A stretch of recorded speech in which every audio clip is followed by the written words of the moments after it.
Picture this scene. The dawn of May 6, 1527, does not break over Rome with the golden warmth typical of an Italian spring. Instead, a thick, suffocating fog rolls off the Tiber River, shrouding the eternal city in a ghostly gray pall. The air is heavy, not just with humidity, but with the palpable weight of impending doom. It is a silence that screams, the kind of terrified quiet that descends right before the world tears itself apart. Inside the Vatican, the heartbeat of Christendom, a small contingent of men stands ready. They are clad in the vibrant colors of the Medici Pope's blue, red, and orange, yet their faces are carved from stone. These are the Swiss Guard. They grip their halberds with knuckles white from tension, their eyes scanning the mist that swirls around the base of the massive leonine walls. They can hear the enemy before they see them. It is a low, rumbling thrum, like an earthquake that refuses to end.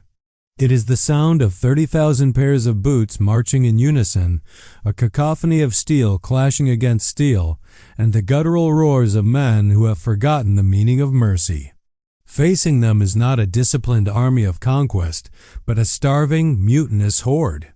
The imperial army of the Holy Roman Empire has gone rogue.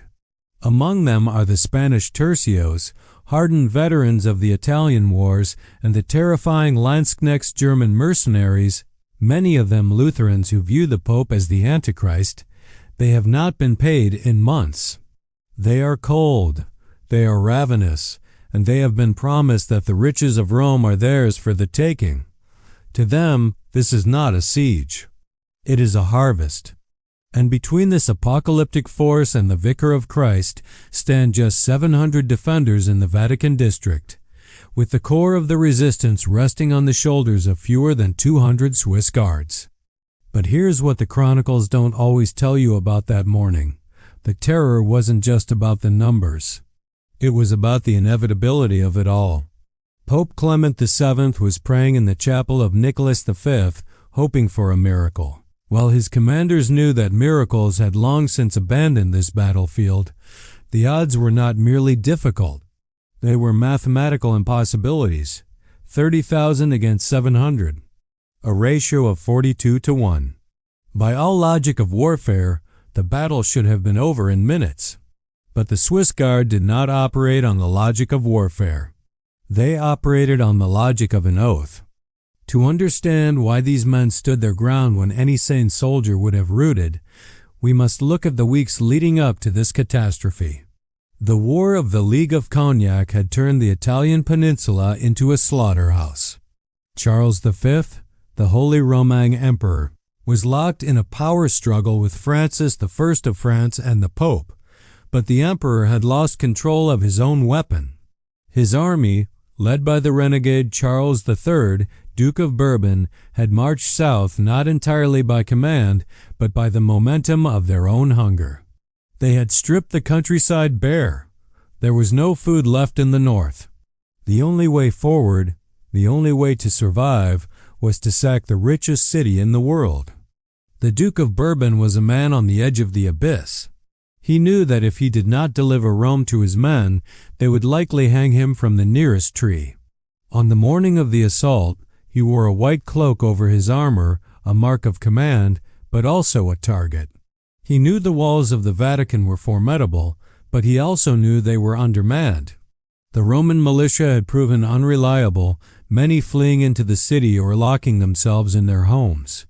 The defense of the Vatican fell to the remnants of the papal forces and the elite Swiss mercenaries who had sworn to protect the pontiff with their lives. At roughly 7 a.m., the assault began. The fog played a cruel trick on the defenders. It masked the approach of the imperial troops, rendering the papal artillery at the Castel Sant'Angelo useless. The cannons, which should have been tearing holes in the tightly packed ranks of the Landsknechts, fired blindly into the mist. The attackers were able to rush the walls almost virtually unscathed by the heavy ordnance. It was a nightmare scenario for the defenders. The enemy was suddenly there, emerging from the white haze like demons materializing from smoke, planting scaling ladders against the ancient masonry. The first wave hit the Porta Torrione. Here, the fighting was visceral and intimate. There was no room for grand maneuvers. It was the brutal geometry of pike and shot. The Swiss guards, alongside the small band of Roman defenders, met the imperial troops at the ramparts. The Swiss halberd, a terrifying weapon capable of cleaving a man in two or pulling a knight from his saddle, went to work. For a brief, impossible moment, the wave broke. The defenders hurled rocks, boiling oil, and desperate volleys of arquebus fire down upon the Spaniards. Then, a moment occurred that should have saved Rome but ultimately doomed it. The Duke of Bourbon, desperate to inspire his flagging men, grabbed a ladder and began to scale the wall himself. A shot rang out, some say, from the erratic artist Benvenuto Cellini. Though many claimed the credit and the Duke fell, a bullet tearing through his groin. He died shortly after. In a normal army, the death of the commander causes panic and retreat.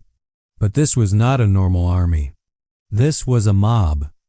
With the Duke dead, the last vestige of restraint vanished. There was no one left to call a retreat, no one to negotiate a surrender, and no one to stop the looting. The imperial troops went into a frenzy of bloodlust. They weren't fighting for a commander anymore. They were fighting for revenge. The Spanish tercios, seeing their leader fall, redoubled their attack with a ferocity that bordered on madness. They found a weakness in the defenses, a cellar window that had been poorly bricked up and poured through like water through a cracked dam. The walls were breached. The 700 defenders were now flanked. The order was given to fall back, but fall back implies order. This was a collapse. The Roman militia disintegrated, fleeing toward the bridges or surrendering only to be butchered where they stood. The fight moved from the walls to the streets of the Borgo, the district leading to St. Peter's Basilica. And it was here that the Swiss Guard proved why they were considered the finest infantry in Europe. While the rest of the city dissolved into chaos, Captain Caspar Reist, the commander of the Swiss Guard, rallied his men. They did not run. They formed up. It is a chilling image to conjure. Amidst the smoke, the screams of the dying, and the thunder of muskets, a block of halberdiers formed a precise, impenetrable wall of steel near the obelisk in the center of St. Peter's Square. They knew they could not win. Victory was not the objective. Time was the objective. The plan was desperate. Pope Clement VII had to be evacuated from the Vatican Palace to the safety of Castel Sant'Angelo, a fortress tomb of Emperor Hadrian located a short distance away. Connecting the two structures was the Passetto di Borgo, a narrow fortified corridor running atop a wall. If the imperial troops reached the entrance to the Passetto before the Pope, the head of the Catholic Church would be captured or killed. The Swiss Guard had to hold the entrance. The main body of the Guard, comprising the bulk of the remaining force, took their positions near the steps of the Basilica and the German cemetery. They were facing the full weight of the Landsknechts. These German mercenaries were armed with Schwinder's massive two-handed swords designed to break pike formations. They hated the Swiss. The rivalry between the German Landsknechts and the Swiss Reislaufer was legendary. A blood feud fueled by competition for contracts and battlefield dominance. This wasn't just a battle. It was a grudge match on a continental scale. The clash was titanic. The sound of the collision would have been deafening, the shattering of lance shafts, the clang of heavy swords on helmets, the screams of men trampled in the crush. The Swiss fought with a discipline that terrified their enemies. They maintained their formation even as their ranks were thinned by arquebus fire. Every time a Swiss Guard fell, another stepped over his body to fill the gap. They were a machine fueled by loyalty, grinding the imperial advance to a halt. Captain Reist was wounded, yet he refused to leave the line. The chronicles describe a scene of horrific grandeur. The Swiss, vastly outnumbered, were essentially fighting in a sea of enemies. They were attacked from the front, the sides, and eventually the rear. Yet, they made the Landsknechts pay a butcher's bill for every inch of ground. The ground in front of St. Peter's became slick with blood, making footing treacherous. Men slipped and fought on their knees, grappling with daggers when their polearms were shattered. While this slaughter unfolded at the foot of the basilica, a smaller detachment of guards escorted the Pope. Clement VII was a broken man, weeping as he was hurried along the stone floor of the Passetto. He could look down through the arrow slits and see his city burning. He could see his personal bodyguards dying to buy him another minute, another second. It is said that he had to be covered with a dark cloak so the white of his papal vestments wouldn't make him a target for the arquebusiers shooting from the streets below. Back at the basilica, the line was finally breaking. The sheer weight of numbers was undeniable. The imperial troops climbed over the piles of their own dead to reach the Swiss.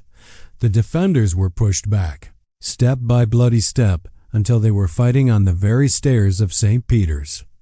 This was the holy threshold, the entrance to the most sacred site in Western Christendom, and it was being washed in the blood of its protectors. The remnants of the guard retreated into the basilica itself. Imagine the scene. The cavernous, echoing nave of St. Peter's, usually filled with the smell of incense and the sound of Gregorian chants, now filled with the acrid smoke of gunpowder and the roar of battle. They made their final stand near the high altar. Here, in the shadow of the great dome, the last of the brave 189 met their end. They were slaughtered to a man. Captain Rice was hacked to death in front of his wife, who had rushed to his side. The brutality was absolute. The Landsknechts, fueled by Lutheran zeal and years of hardship, showed no quarter. They didn't just kill the guards. They desecrated the bodies. They butchered the priests celebrating Mass. They looted the reliquaries, stripping gold and jewels from the tombs of saints. But the Swiss had done their job. As the last halberdier fell on the cold marble floor of St. Peter's, the heavy iron gates of Castel Sant'Angelo slammed shut. Pope Clement VII was safe inside the fortress. Of the 189 Swiss guards who stood that day, only 42 survived, and those were the ones who had physically escorted the Pope across the Passetto. The rest, nearly 147 men, lay dead at the Vatican. The sack of Rome that followed was one of the darkest chapters in the history of the West. For months, the city was subjected to horrors that defied description. The population of Rome dropped from 55,000 to 10,000. Palaces were burned, nuns were violated, and the great art of the Renaissance was defaced. Graffiti scratched by Landsknechts can still be seen today in the Raphael rooms, mocking the Pope. The cultural light of the High Renaissance was effectively snuffed out in a single week of barbarism. Yet, amidst this tapestry of horror, the stand of the Swiss Guard shines with a piercing, tragic light. It is easy to look at history as a series of movements by kings and generals, of maps changing colors. But history is made in moments of individual decision. Each of those guards had a choice. When the walls were breached, when the militia fled, when the ocean of steel swept toward them, they could have run. They could have melted into the city, shed their uniforms, and lived. They stayed.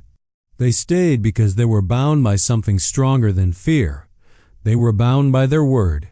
In an era of mercenaries, where loyalty was often sold to the highest bidder, the Swiss Guard demonstrated a fidelity that transcended money. They proved that the title Defender of the Faith was not just a phrase, but a vocation that required the ultimate price. The legacy of that morning is still alive today. Every year on May 6th, new recruits to the Pontifical Swiss Guard are sworn in at the Vatican. They take their oath in the San Damaso courtyard on the anniversary of the sack. They raise 3 fingers, symbolizing the Holy Trinity, and swear to protect the Pope, sacrificing their lives if necessary. They do this not just because of tradition, but because of the ghosts of 1527. They march in the footsteps of the men who held the stairs of St. Peter's against 30,000. There is a profound philosophical lesson etched into the stones of the Vatican. We often measure victory by survival, by who is left standing when the smoke clears. But the Swiss Guard teaches us that there is a victory in defeat. There is a glory in the losing battle if it is fought for the right reasons. They lost the battle for Rome, but they won immortality. They showed the world that duty is not circumstantial. It does not evaporate when the odds become impossible. True duty is absolute. In a world that often values convenience over commitment, the image of those few hundred men, lowering their pikes against a horizon of enemies, serves as a timeless reminder. It reminds us that while the body can be broken and the city can be burned, the spirit of a promise kept is indestructible. They bought time with blood, and in doing so, they purchased a legend that has outlasted the empire that tried to destroy them. If you want to uncover more lost chapters of history, the battles that shaped our world, and the men who stood when others ran, make sure to subscribe and ring the bell. We are peeling back the layers of the past, one story at a time. See you in the next one.